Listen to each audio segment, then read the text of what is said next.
In last year's NFL draft, the Cincinnati Bengals front office raised a lot of eyebrows when they took LSU's Jamar Chase with the number 5 overall pick.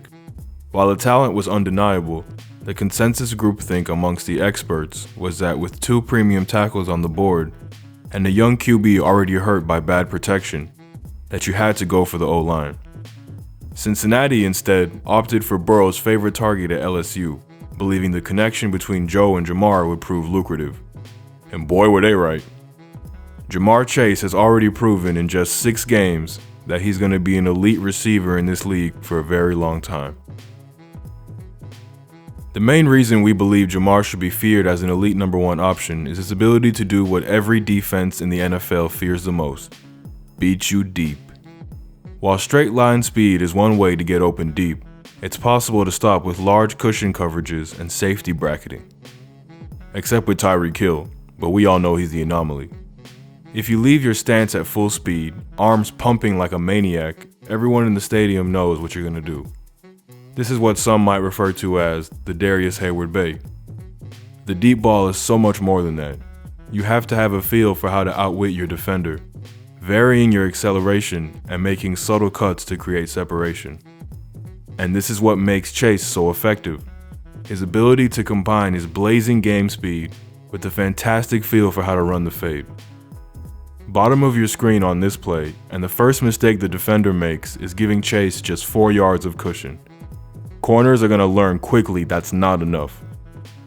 Chase leaves the block at only about 60% speed, waiting until he gets into his defender's blind spot before accelerating to full speed. They're so familiar with each other, Burrow can get this ball up with Chase still a yard behind his man, knowing he's going to outrun him. Jamar pays off Joe's trust, perfectly tracking the ball over his inside shoulder and shrugging off Bashaud Breeland for the touchdown. Check out the move he puts on his man here. Again, he only comes out of his stance at 60%, forcing the corner to have to give up some cushion to play the underneath route. He then sticks his inside foot hard in the turf, attacking the defender's blind spot, accelerating off the cut. Even better ball this time, and Chase shows us he doesn't need stripes on the ball after all. Here he's going deep again, but this time he's facing a cover 3. The corner is in bail with a large cushion, eyes firmly fixed on the QB. The larger cushion means Chase has to get to top gear straight off the line to eat up that space. And what a beautiful subtle cut, leaving Jalen Johnson bamboozled. Chase is in behind the defense, even with the shade of Eddie Jackson to his side, but Burrow can't lead him and the ball falls incomplete. This time, as a solo side receiver, Chase shows advanced understanding of how to use leverage. The corner's up, but doesn't try to disrupt Jamar's release, so Chase gets outside leverage with a quick hand fight. He then stacks his defender on his back, displaying veteran moves in just his rookie season by using his defender's momentum to bump himself, creating a step of separation and another big play for the Bengals. Another crucial skill in the art of the deep ball is knowing how to track the pigskin. Jamar Chase is elite at this and is already one of the best receivers in the league at this specific skill. Burrow spots he has Chase impress man on the outside and is already excited. So when Tashawn Gibson rotates down to play the robber in cover 1, Joe knows where he's going. Press bail is a real bad idea against Jamar, as Kendall Wilder quickly finds out. Chase fires off the line, forcing 22 into a rapid backpedal before cutting across his face, leaving his legs tangled and behind the play. Chase should be home free at this point, even with Eddie Jackson's closing speed, but Burrow underthrows his ball, leaving Chase to have to make an incredible adjustment, slowing to a near stop in just 3 steps, then snagging the ball with the safety bearing down on him. Elite as he is, he still has the foresight to make a juke, causing the 2 defenders to collide and leaving nobody to stop him waltzing in. Too easy. Here against Detroit, Cincinnati is running a play-action shot play, and the safety is completely flat-footed, leaving Chase with a home run shot. Burrow underthrows this as he can't step into the ball, but Chase again shows great feel for the flight of the ball, ever so slightly decelerating to time the catch. The adjustment allows for the defender to make the touchdown-saving tackle, but another great job by Chase. This might just look like a subtle move, but this is no easy task when running full speed, and many NFL receivers struggle with it. Overtime in the Green Bay game, and Burrow isn't going to anybody else on this crucial third down. The Bengals have a nice play called, freeing up Trenton Irwin with the drive concept, but Joe loves the matchup of Chase on Stokes, choosing to go to his favorite target. On the most needed play of the game, Stokes manages to shut off that deep ball, so Burrow and Chase adjust, going to the back shoulder ball instead. And this is just an outstanding grab. The second most common way the Bengals get him the rock is on the slant route. Elite at this since his days in college, Chase has continued this excellence into the NFL. Needing the third down, Chase slow plays it off the line to not give away the route, while stemming his route inside to guarantee the inside leverage.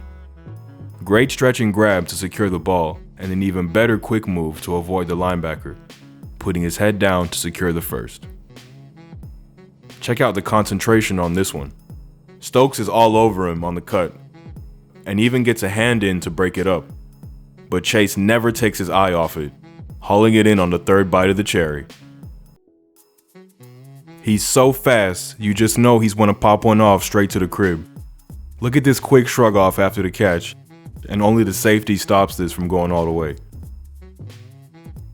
While the deep ball and quick slant have been the primary ways Chase has gotten the ball so far in his young NFL career, we wanted to highlight a couple of beautiful routes.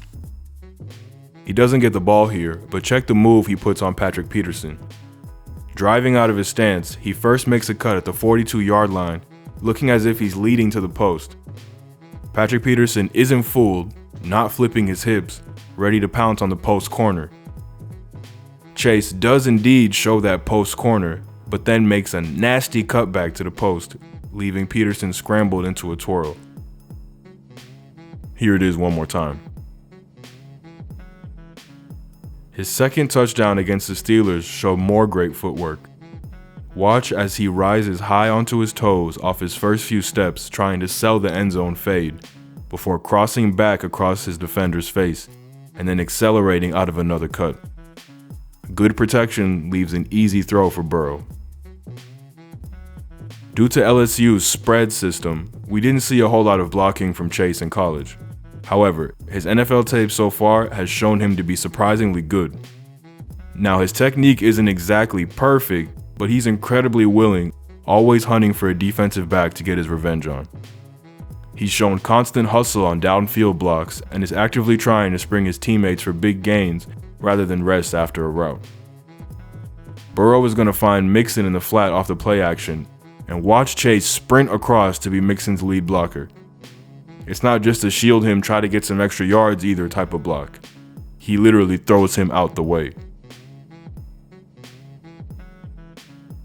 One thing we'd like to see Marr add to his game is the intermediate depth.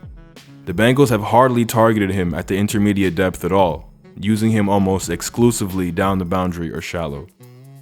We understand he's a great boundary X receiver, and you want to use him to stretch the field, but the Bengals have honestly lacked a lot of creativity in the ways that they've utilized him so far. Now, it's only been 6 games, and they try to get him the ball on tunnel screen a few times, but they don't have the speed at O-line to set this up. And one screen a game hardly counts as creativity in the modern NFL. The offensive line is still a major concern and goes some way to answering why the intermediate game is pretty much non-existent in this offense. But there's still plenty of creative ways to scheme this up. More play action, for example. With a very good running game based around zone, it's odd that they don't run more boot or even regular play action. Only 2 QBs who have started all 6 games have used less play action than Joe Burrow. We think that's a problem. The tape is strong enough for us to pound the table and argue that Ja'Marr Chase already needs to be regarded in the upper echelon of NFL receivers. Capable of striking at the heart of your defense in just one play, defensive coordinators are going to have to constantly game plan around this dude for the next 10 years. Pairing the deep threat with silky smooth routes and actual magnets for hands, Ja'Marr Chase will be a problem in this league for years to come. Thanks for watching. If you enjoyed this video, check out our latest on Kellen Moore's unstoppable Cowboys offense, or why Cooper Kupp is the Rams' most important player.